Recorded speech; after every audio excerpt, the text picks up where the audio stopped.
Sometime this week, you're going to pay a bill without thinking about it. Rent, a car payment, a subscription you forgot you had.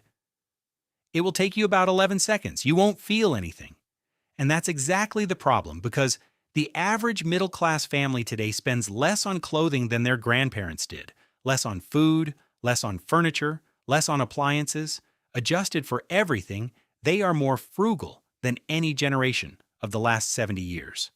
And they're going broke twice as fast. Families with children are now roughly 3 times more likely to end up in bankruptcy court than families without. Not gamblers, not shopaholics, parents, people with steady jobs, 2 incomes, and a budget spreadsheet. Something is eating the middle class alive, and it isn't lattes. It isn't laziness. It isn't even spending. And once you see what it actually is, it changes everything you think you know about money, about safety, and about why working harder hasn't saved you. Let's start with a family. Call them the Carters. 2 incomes. $95,000 a year combined. Good jobs, good credit, good people.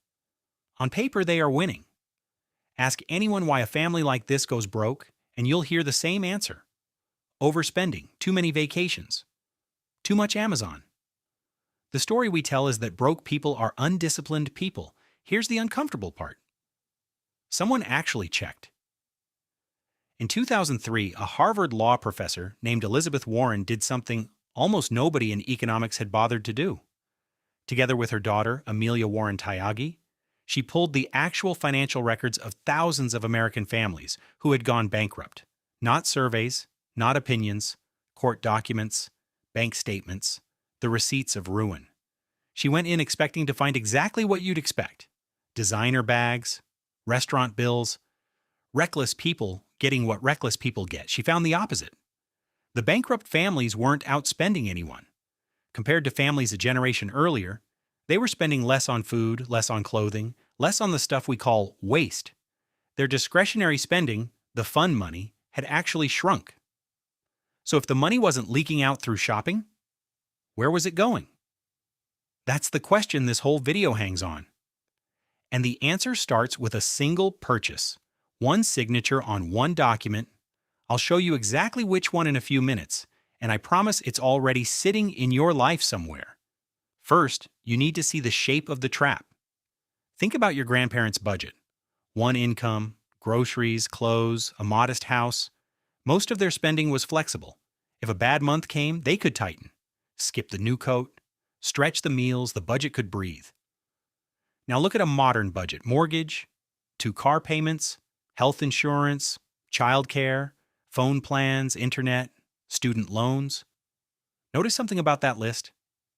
None of it is optional. None of it flexes. You can't call your mortgage company and say you'd like to skip February. These are fixed costs, and Warren discovered that fixed costs had quietly swallowed the middle-class budget. For a typical family in the early 1970s, the big fixed bills ate about half of income. By the 2000s, they were devouring roughly 3/4. 3/4 of the money. Gone. Before a single grocery bag enters the house. Which means the modern family isn't a spender with bad habits. It's a tightrope walker with no net. As long as nothing goes wrong, no layoff, no diagnosis, no divorce, no transmission failure, the math works. But here's what the math never tells you. In any given decade, something always goes wrong. So, that one purchase, that one signature, it's the house, but not the way you think. The Carters didn't buy a mansion. Nobody in Warren's bankruptcy files was living in marble. They bought ordinary houses. That had become extraordinarily expensive for one hidden reason. The school district. Here's the chain, and watch how every link feels responsible. The Carters have a kid. They want that kid safe, in a good school. Good schools in America are attached to zip codes, so safety has an address, and that address has a price. Every other parent in town is running the same calculation, bidding on the same handful of streets. Warren called it the 2-income trap, and the name is a knife. The second income was supposed to make families richer. Instead, families threw it into the bidding war for good neighborhoods, and house prices simply rose to absorb it. Both parents now had to work just to afford what one salary used to buy. 2 incomes. zero slack. Because here's the part nobody talks about. In the one-income era, the second adult was the family's emergency system. If dad got sick, mom could go work. There was a backup player on the bench. Now both players are already on the field. Both incomes are already spoken for, promised to the mortgage before they're even earned. Off, an illness, or a family breakup at some point, and there is nothing left to send in. The Carters didn't fail. They did everything the culture told them was responsible. House in a good district, reliable cars to reach 2 jobs, insurance, daycare. Each decision alone was smart. Together they built a cage. Think about this. We spent decades hunting the wrong villain. We blamed the $20 dinner while the $2,000 month of fixed obligations walked past us in broad daylight, wearing the costume of responsibility. And something made that costume possible: credit.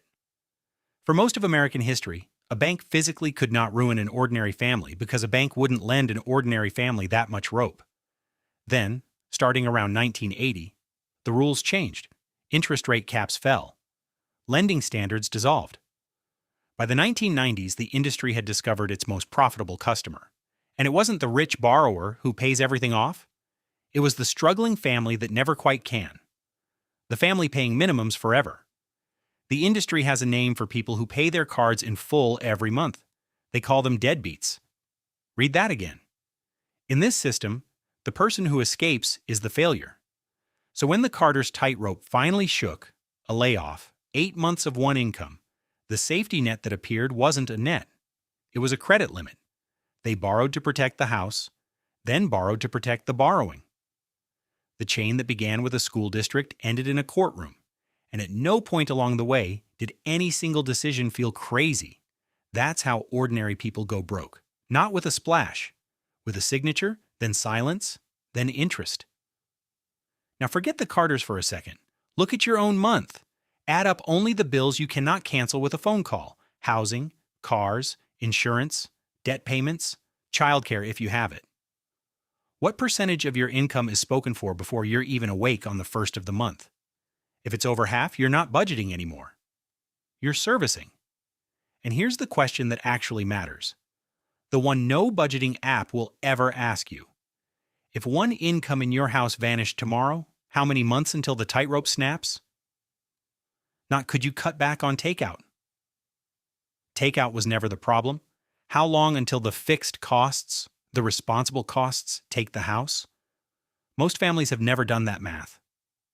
Not because they can't. Because they're afraid of the answer. And if you've ever lain awake feeling guilty, feeling like you must be bad with money because you work constantly and have nothing left, hear this clearly. What if you were never undisciplined? What if you're a careful person standing inside a machine that was rebuilt piece by piece over 40 years to run on your monthly payments? Your grandparents weren't better than you. They just lived before the machine was finished.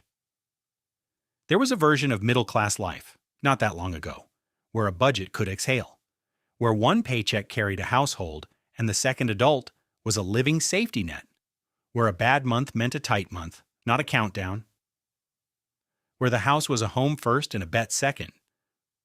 We traded all of that for the monthly payment. Sometime this week, you'll pay 11 seconds. No feeling at all. That numbness is the most expensive thing you own.